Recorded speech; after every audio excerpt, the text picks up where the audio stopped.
Thank you very much. Thank you so much for the kind introduction, and thank you, Professor Love, for the invitation to come again and do these lectures. And so before I get started, could I go around the room and get a very, very rapid sense of your backgrounds? So if you can just simply tell me name and one sentence of what you're doing as your research activity, so that I know who I'm talking to, and you know, and can understand better why you're interested in sitting in a session that pertains to fire. So.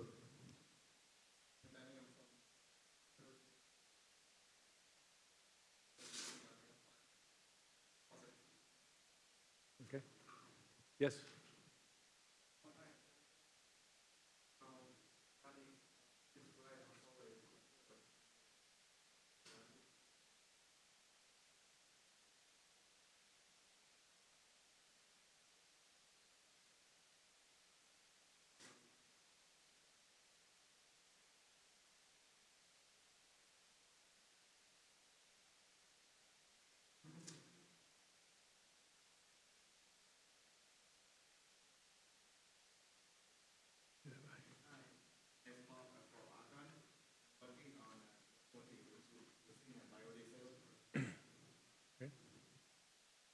Yes, you. Yeah. Hi, Paul. From National Labs, doing Philip went to Princeton, and I'm working.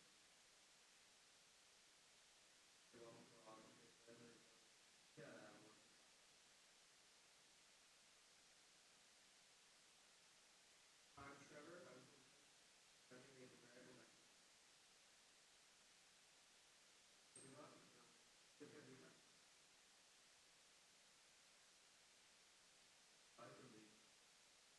working on the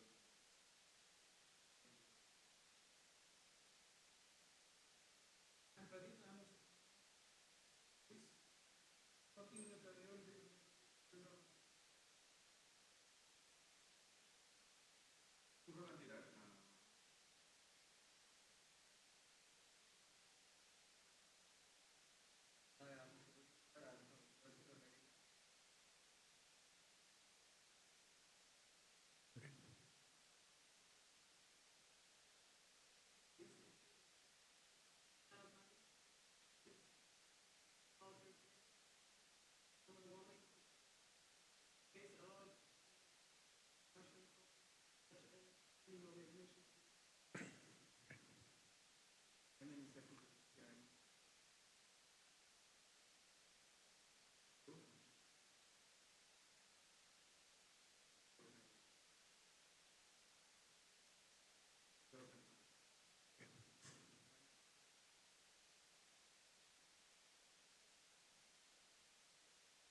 Yes.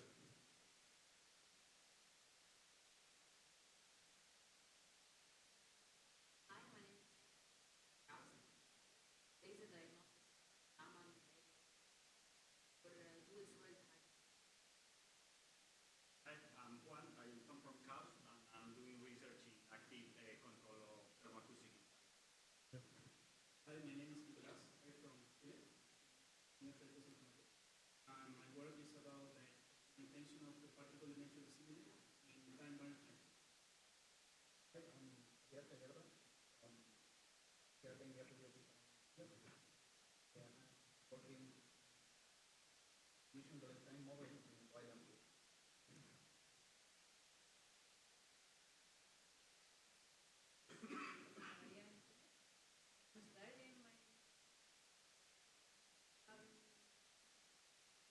Okay.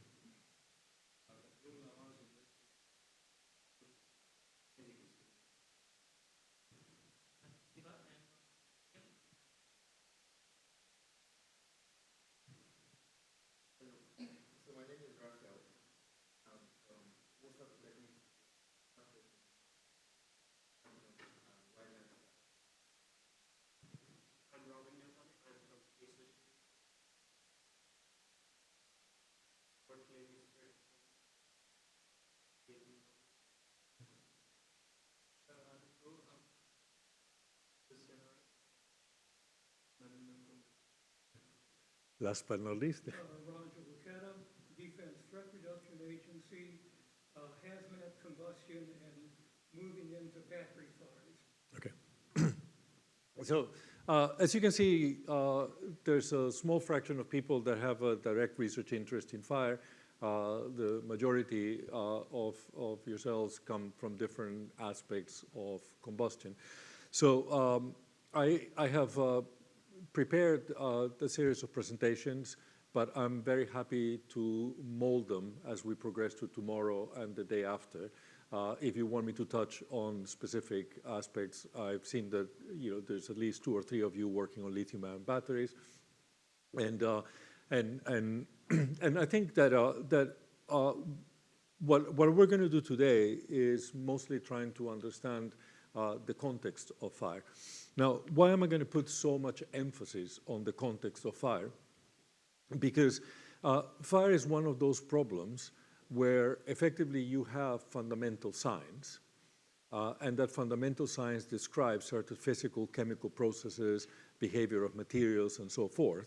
And those behaviors that are very, very fundamental are going to be modulated into systems that are extraordinarily complex because of their nature, that effectively are going to suppress some of the physical processes and are going to magnify other physical processes.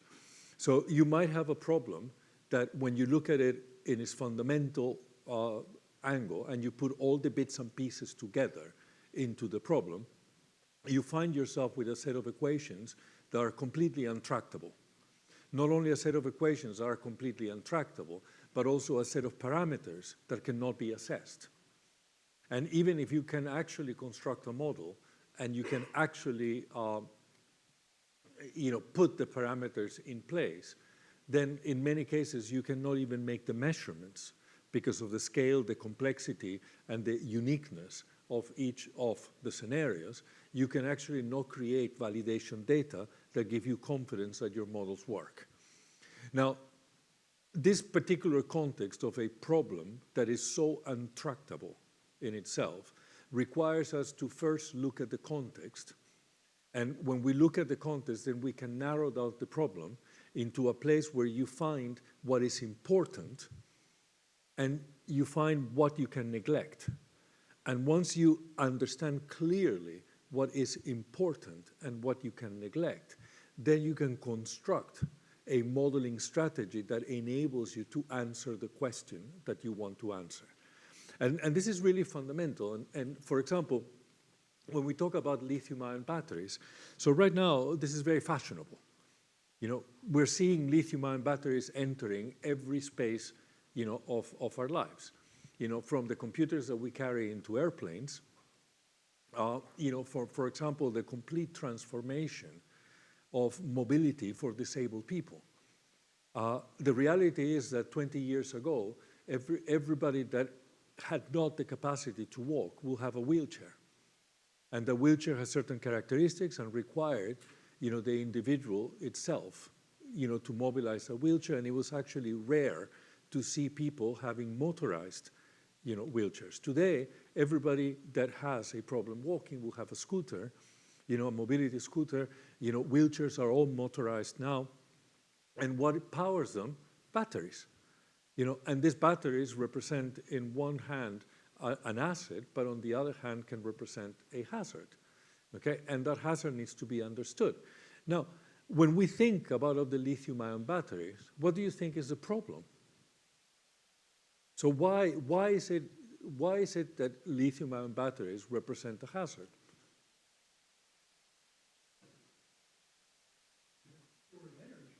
So you're storing energy, okay? And but you're not only storing energy in a battery, you're sitting on energy, okay? So why is the battery in itself a novel problem, a unique problem, something that actually we need to understand better?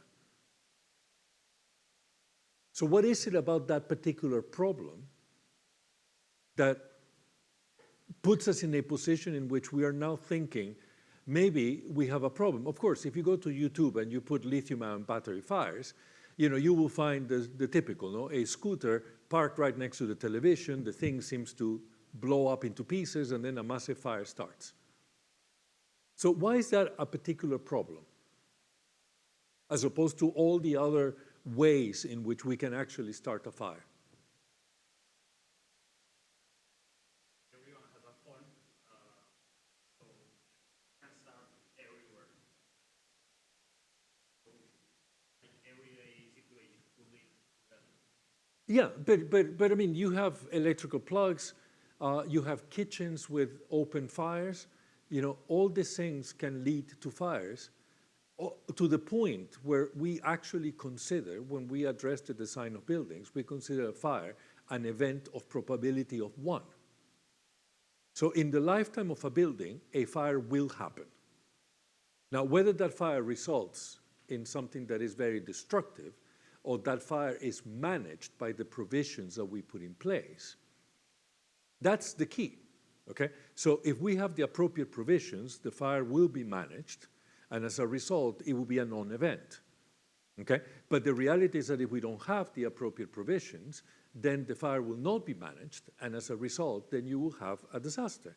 Now, why is it that lithium-ion batteries represent a novel problem when it comes to fire? Why is it different, to having a kitchen fire, to having an electric fire in a stand like this?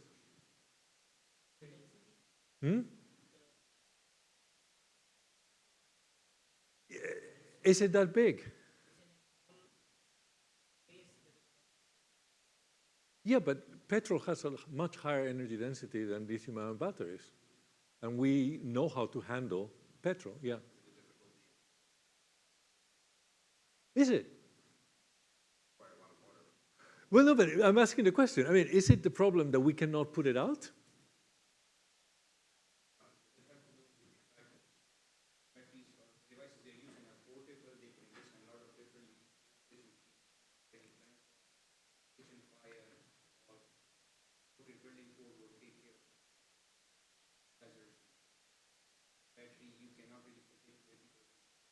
Why not? I mean, these are manufactured elements that are done in a standardized way with quality control procedures. I mean, why shouldn't you be able to predict how they're going to behave? We haven't had the chance to learn from our mistakes. Well, that's one of the things that nowadays we're trying to avoid, the concept of design by disaster. We're trying to be proactive and sustainable and look at the problems in a way such that we don't introduce things that we don't know how to manage. Yeah, I mean, clearly, the entry of the technology, into the market has been very, very fast. And we are learning as our mistakes are happening. But let's talk more from a fundamental perspective, not necessarily talking about that aspect of every time that you get a technology that enters the market very rapidly, you're going to miss a lot of details. And as a result, you're going to have hazards. Okay, so you have to be always quite careful. When in everything that is matters of safety, you always have to be careful that part of the prerogative of the individuals that are competent in that field is to be able to say, no, we are not ready. Okay, we are not ready to build 100-story, mass timber buildings. We potentially are not ready, to have massive arrays of batteries powering trains, for example. There's certain things that we're not ready, that we haven't assessed all the hazards. But if we think about that specific hazard as it exists today, what is it that makes it something different? A fire you typically can't put out with household appliances like a fire extinguisher. But why can't you put it out? It just keeps burning. It's corrosive. Does it? Does it? It's actually completely the opposite. So a battery fire, the problem with a battery fire is it has a very unique profile of heat release rate. It actually burns for a very short period of time in an extraordinarily abrupt manner. So all the provisions that we have designed in buildings currently are designed for fires that grow at a certain rate. Okay? And therefore, if you're going to use sprinklers, for example, sprinklers are going to be activated at a certain point where they're capable of suppressing the flame. If the flame is too big, the fire grows too fast, then the sprinkler cannot respond appropriately because you don't have enough water to suppress that amount of energy that you're releasing. So if you integrate the curve of heat release rate of a battery, it's actually fairly small. The problem is that it's a massive release in a very, very, very short period of time that actually acts as an ignition source for a multiplicity of other things that are around it. So in a way, it's effectively an accelerant, and it should be treated as an accelerant. The problem is that our building regulations, the way in which we design, buildings, aircraft, trains, ships, the way in which we do things do not consider that sort of accelerant or arson type of approach as part of the design process. So the reason why it's caught us by surprise and is creating such problem is because it's fallen straight in a gap of something that we had excluded from the way in which we design buildings. So understanding the heat release rate profile of the batteries becomes one of the most fundamental issues when it comes to trying to understand how to mitigate the hazard of the battery. Now, obviously, there's a sequence of events, and there's a sequence of failure, there's the chemistry associated to the runaway, there's the mechanics associated to the mechanical behavior of the separating membranes and so forth. All these different things that you have in there are components that are going to contribute to the complexity. But from the perspective of mitigating the hazard, while I need to understand all these things, what I need to be able to model appropriately is what is going to be the heat release rate profile, okay? Because that's what's unique. And that's what I mean by isolating certain problems. Now, with lithium-ion batteries, we are getting to the point, that we are finding ourselves in other areas of fire hazards. Now, if you look at these images that you have in there, those are some of the landmark fires in the last decade. So 2017 is Grenfell Tower, an extraordinarily conventional building, just a 20-something story residential building, where 72 people ended up perishing. Okay? So this year you had a very similar fire in Valencia, in Spain, where you got about 10 people that died. 5 years ago, the world was horrified with the fire in Notre Dame. And only a couple of months ago, actually the day after the 5th anniversary of the fire in Notre Dame, the stock exchange in Copenhagen burned. And the sad thing about the burning of the stock exchange in Copenhagen, was the memory of the steeple of Notre Dame collapsing, which was exactly the same. This was an iconic steeple that were the tails of 3 dragons that were intertwined and which actually collapsed in the stock exchange. Now, if I look at these 2 problems, this basically gives you a sense of the kind of situations that we can find ourselves when we don't pay attention to the way in which technology creeps, into society. Now, there's 2 things that are very important here. In the case of Grenfell and Valencia, is the extraordinary push towards sustainability. So we've been pushing for the last 20 years in the direction of sustainability without really thinking very carefully what are the other consequences that sustainability can bring, into society. Now, one of the key areas of consumption of energy is buildings. So buildings represent a very large fraction of society's energy consumption. And for many, many, many centuries, we have paid no attention to how we manage that energy within buildings. And all of a sudden, we recognized, And anybody who knows anything about heat transfer, if you have cold outside and you have warm inside, or you have warm outside and cold inside, it is the building envelope that represents the barrier to heat transfer. So the moment that you recognize that you had to modify your building envelopes, we ran at a speed that was extraordinary. And we started going in all directions, trying to create product systems that effectively reduce the heat transfer from the interior to the exterior of the building, without necessarily contemplating what are the consequences of that. So technology went ahead at a speed that we actually lost control of what was going on.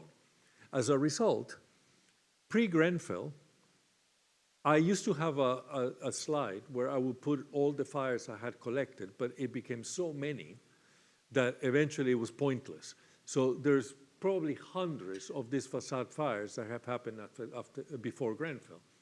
Now, what do you think has happened after Grenfell? Hundreds of these fires continue to happen. And we keep asking ourselves, why can we not stop them?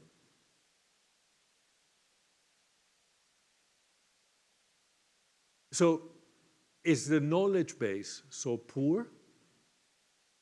Or is the system that becomes so complex that now we have no capacity to stop them? Okay? Now, in a similar way, when we're talking about historic buildings, repurposing of existing architecture has become, again, another of these massive drives of society. We do not want to demolish anymore. And because we don't want to demolish anymore, it's not sustainable, then the result is that we need to retrofit. But the reality is, the moment you retrofit these buildings, this is what normally tends to happen. You will recognize in both cases, you have scaffolding. So effectively what you were doing is trying to retrofit these buildings for whatever reasons, and as a result, you created a situation by which you uncover a hazard, and that hazard resulted in an event that was completely undesirable. Now, these things are happening now on a regular basis, more and more and more, as we emphasize more retrofit as opposed to new construction. Now, what is the advantage of new construction? Is that you construct the building in a way such that is standard, is according to current practices. When you retrofit, you have a unique problem that you have to manage in a very competent way, for which you really need to understand the problem. And if you don't really understand the problem, then effectively you're going to run into trouble. So if you look at these images, these are kind of the current problems that we have in fire safety right now. And it is absolutely obvious that in those problems, there's a fundamental role for combustion. No? I mean, it's undeniable, no? They're burning, okay? And so the role for combustion is there. Nevertheless, one of the very interesting things is that the role of combustion scientists in fire it stagnated in the 1970s and 80s, and then it started decreasing, and then all of a sudden has picked up a little bit, but it's stagnated again. Now, the reality is that if anybody wants to follow an academic career in fire, there will be probably half a dozen places in the world, where you could actually pursue an academic career in fire. Most universities, will not hire a fire researcher as an academic because it's not necessarily perceived, as a leading edge area of combustion. And now, in buildings, you might get a little bit more because in everything that pertains civil engineering, there's a bit more consciousness about this. Nevertheless, still is seen a little bit as an accessory. So it's very rare still to see in civil engineering departments fire scientists, particularly if they have a background in combustion.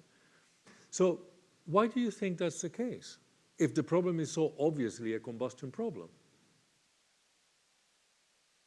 And it's not that it's not a problem that is not relevant, that doesn't happen very regularly, that doesn't create massive destruction, but also has extraordinarily economical implications. Because, so right now, for example, after Grenfell, cladding replacement in the United Kingdom in a period of 7 or 8 years has now crossed the $5 billion in losses.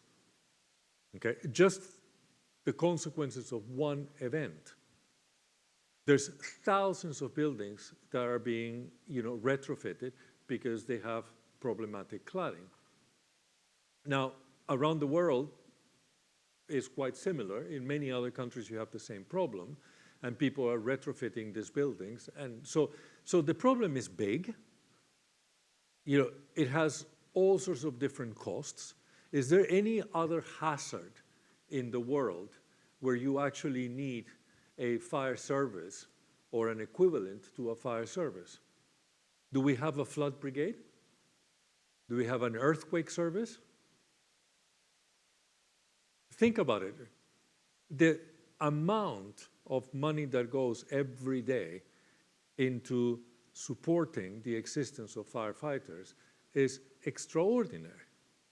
Why do we need them? So why do we need firefighters? Why? If we design the buildings properly, there should be no need, no?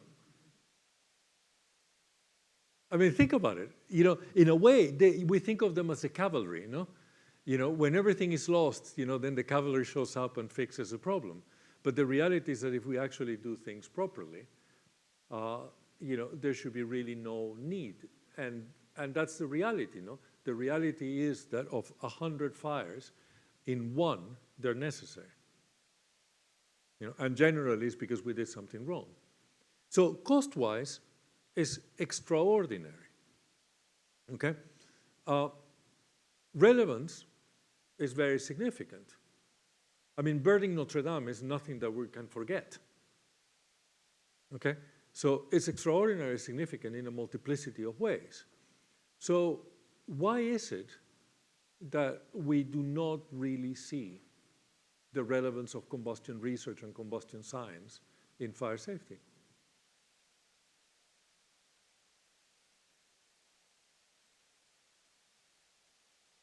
So these are the kinds of things that I'm going to be touching as I walk through the combustion problems.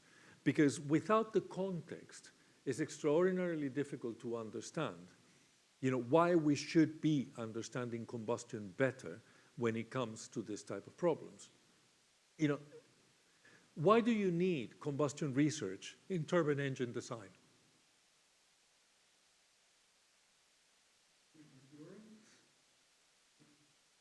Efficiency, cost, pollution.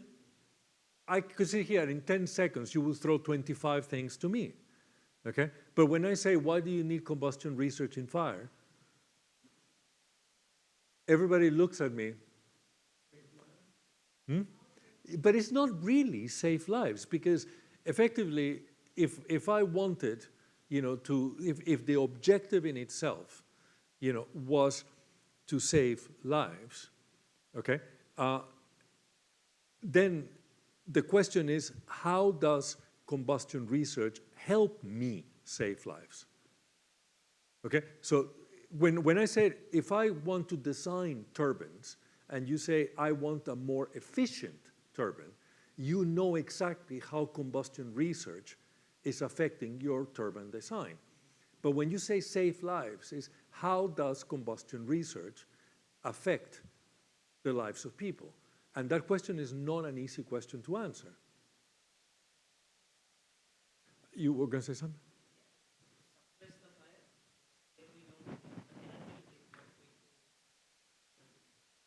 I mean, you could argue that one mechanism by which you improve fire safety is by understanding better how to suppress the fire. Okay, so that, for example, is a much better answer, no? Because now I'm saying I have an interaction of a combustion system, with some agent that I'm going to introduce to try to quench the chemical reaction, and eventually suppress the fire. So that, if that was the objective, okay, then I agree. Now, the reality is that we have absolutely no idea, how, for example, in a sprinkler system, how a sprinkler system actually quenches a flame. Nobody has ever really done proper combustion studies to look into why throwing water kills a fire. I mean, we know it does, okay? But that's not the point. I mean, obviously, if I'm going to drown everything, I'm going to kill the fire, but the idea is to do it efficiently, effectively, and in a manner that is robust and resilient, no? And that's where combustion research can come in. So I'm going to walk you through a series of problems. And so today what I'll do is I'll walk you through a series of problems that are real, identifying combustion problems, but also identifying why these combustion problems are very difficult to link to combustion science, okay? And then I'll pick tomorrow and Friday 3 specific problems, and I'll dig deep, okay? And I'll show you how this works, okay? So today is very general, okay? And I'm just simply identifying things. And then tomorrow and the day after, I'll dig a little bit deeper, okay? So here's Notre Dame, okay? So let's look, first problem, Notre Dame. Why did Notre Dame burn down?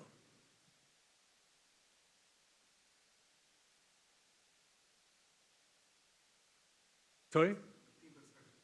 So it's timber. So that basically means that all our timber structures should be burning? I mean, look around you. How much timber do you have in this room? Is that a problem? Yes. Now, how did it ignite it? Sorry? Yeah, so they were doing maintenance work. There were workers in there. They were poorly trained.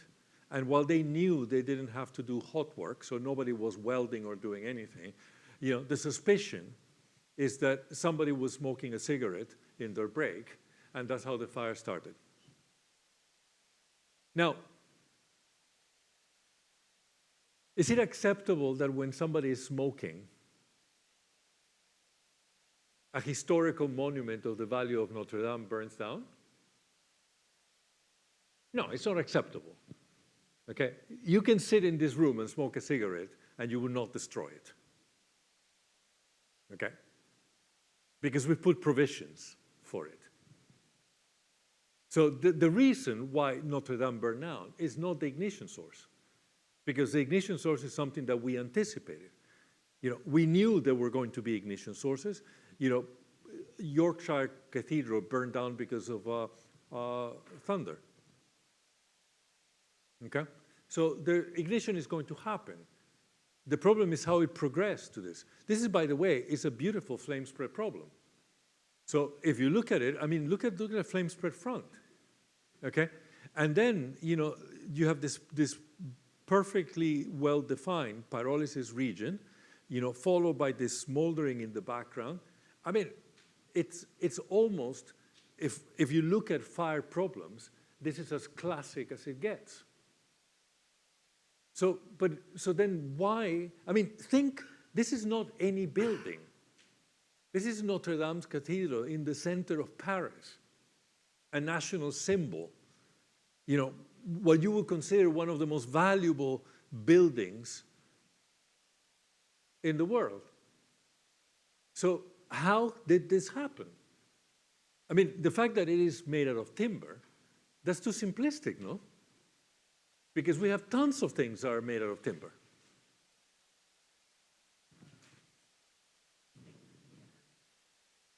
Yeah.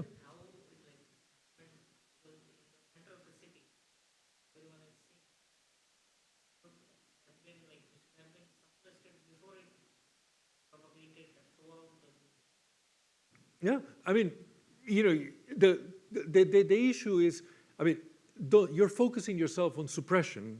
You're bringing back always suppression. How would you suppress a fire in there? Are you going to put sprinklers in Notre Dame?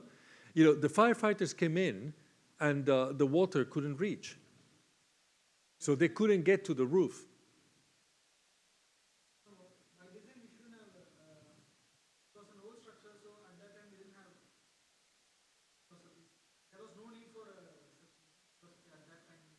Yeah, but this happened today. Okay, so we should have put all the appropriate provisions, just we didn't.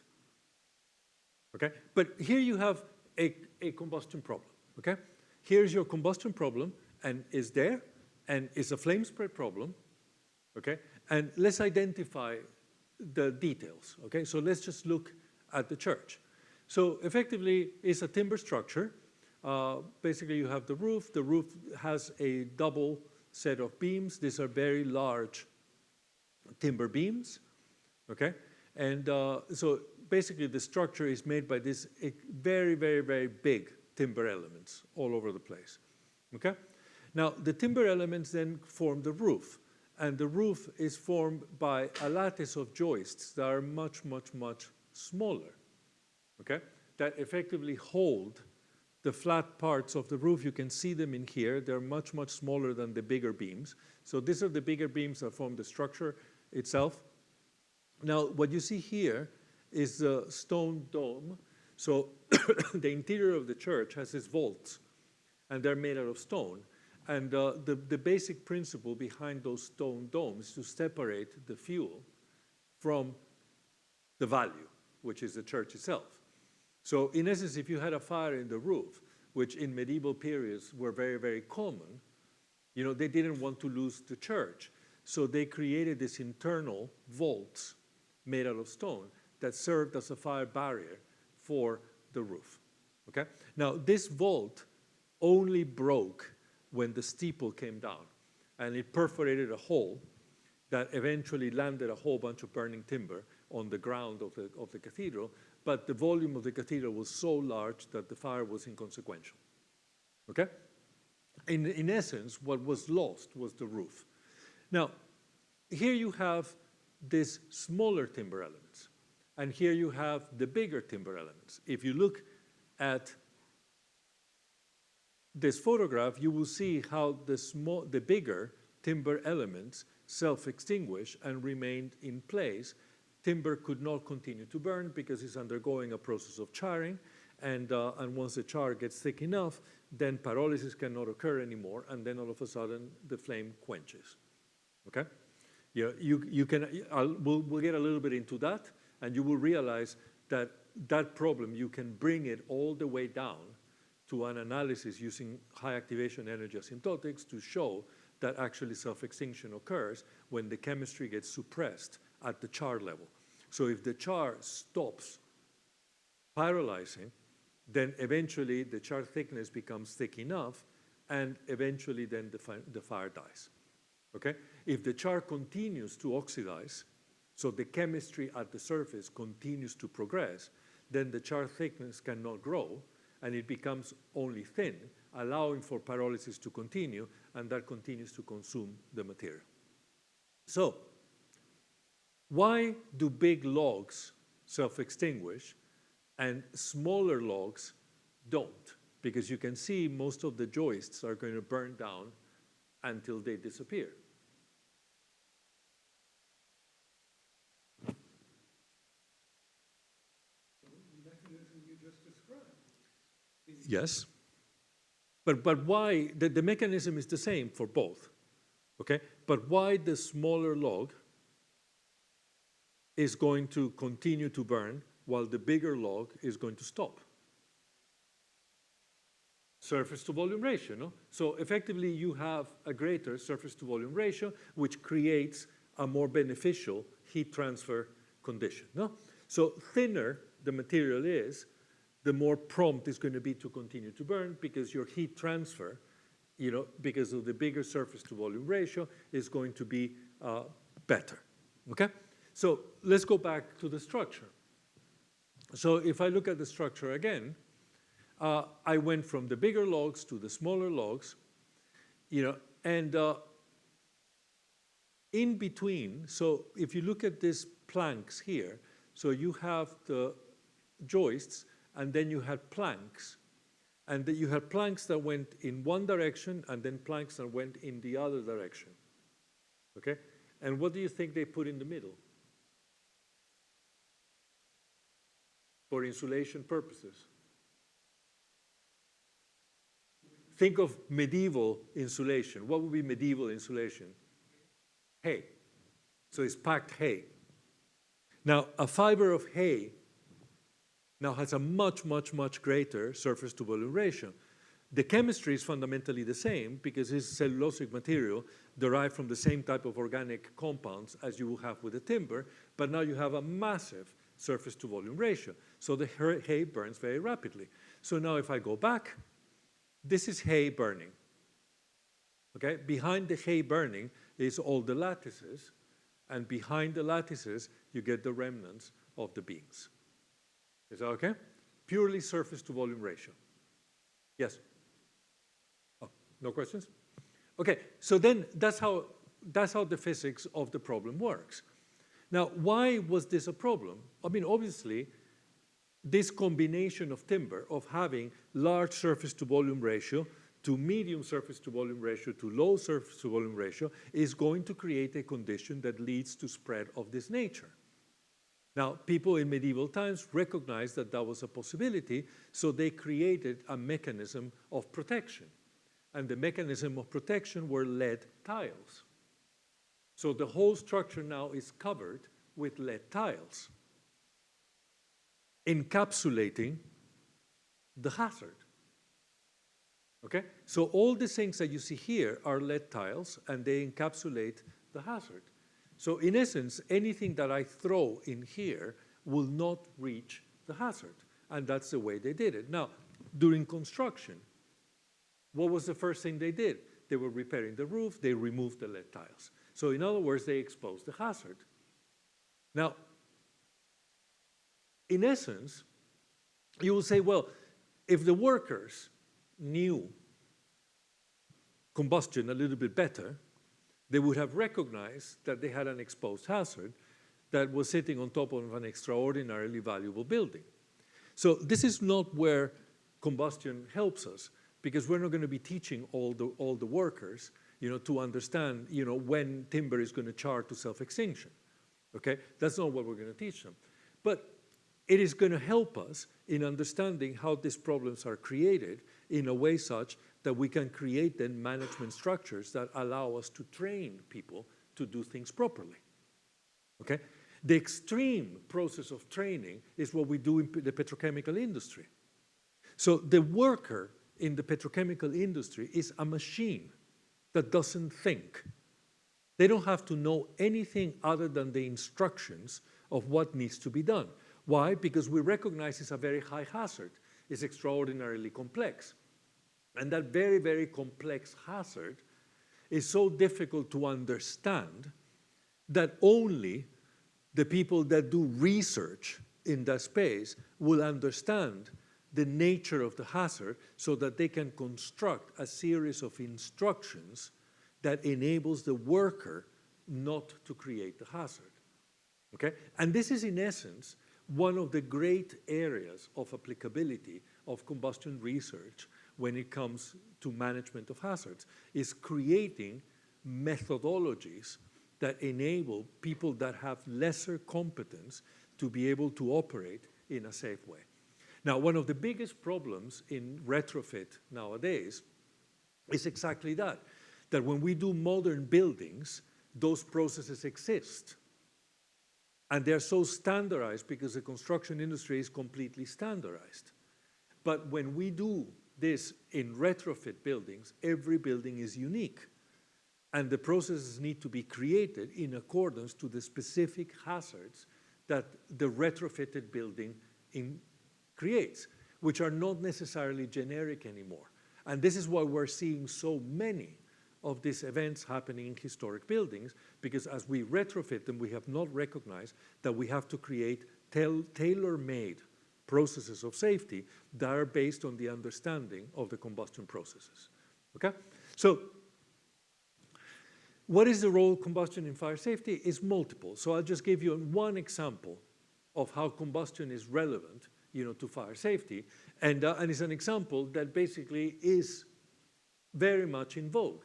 Lithium-ion batteries is another example. Photovoltaics is another example. We're talking nowadays more and more about forest fires. This is another example. And you have all these examples in which if you actually break down the problem, you can find a link between a better understanding of combustion processes and solving the real problem, okay, the real engineering problem. So it's a very relevant aspect, and it's something that we really need to consider in a very careful way.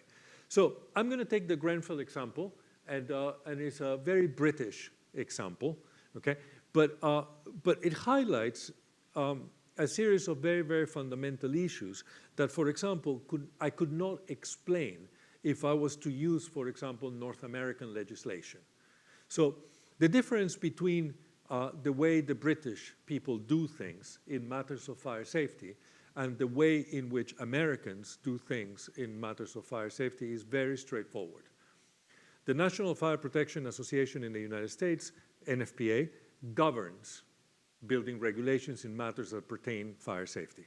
Now, there is construction codes like IBCE and ICC, so these are different construction codes, but those adopt NFPA rules, which are basically the standards, okay? Now, the US is extraordinarily prescriptive when it comes to fire safety.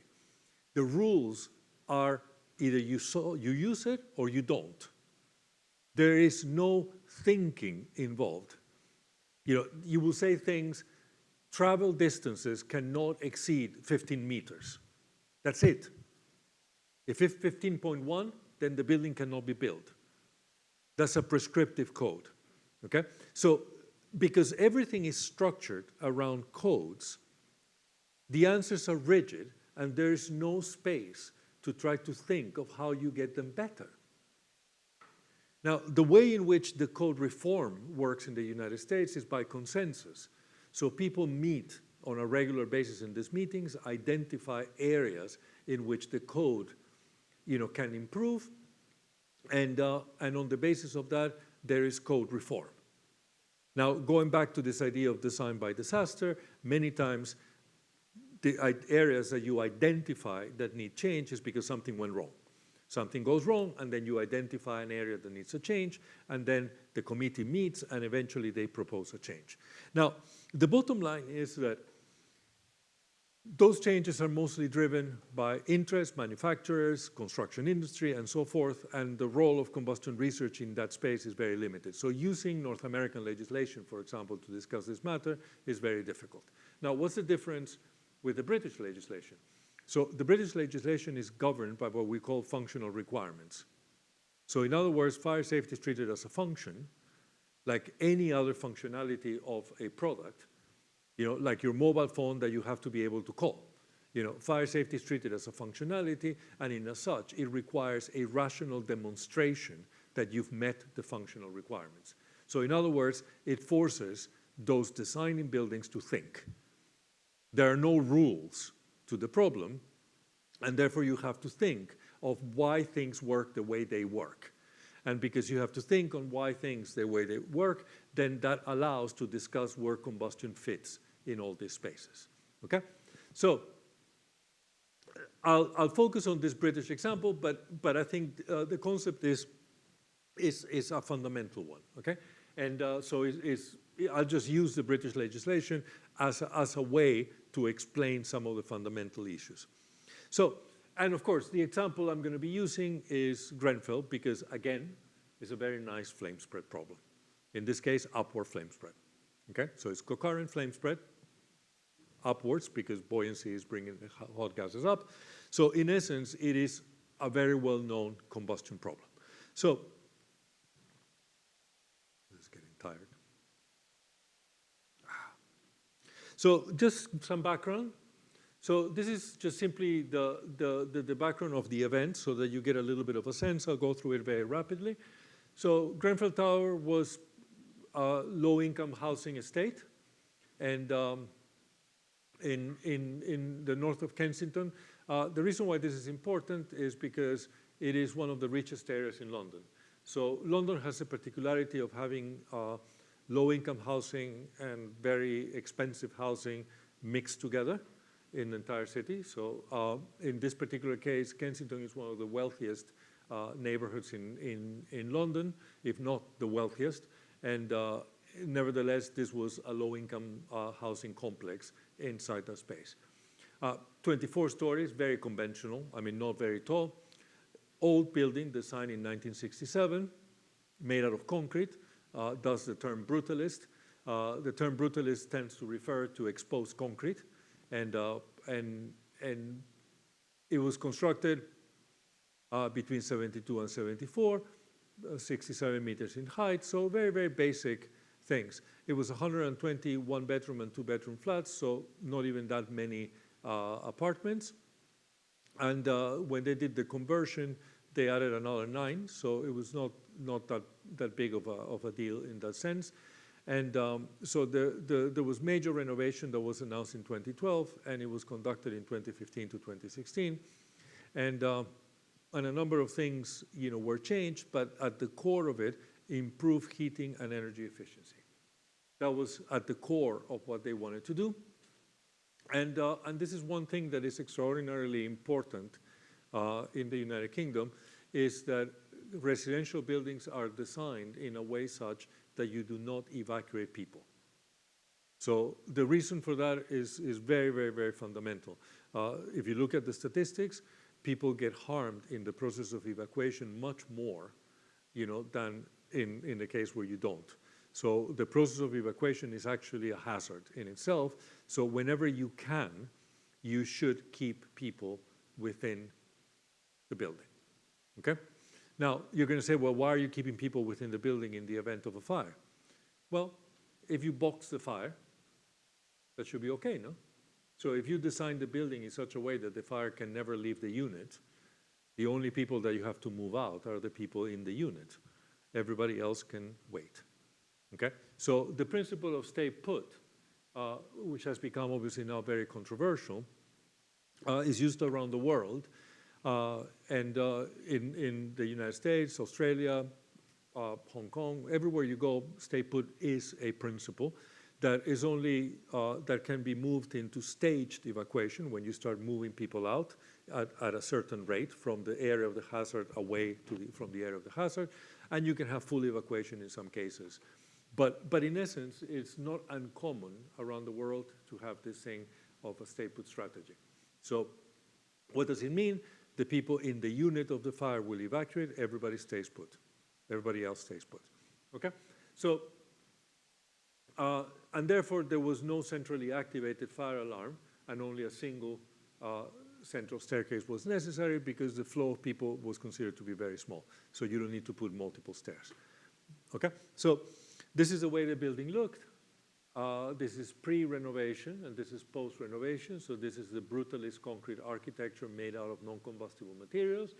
And here you have the energy-efficient building envelope that was added to the building afterwards. Okay? So we're going to take a 10-minute break, and then we'll start analyzing this problem, and then we'll start identifying what are the combustion issues in this building. Okay?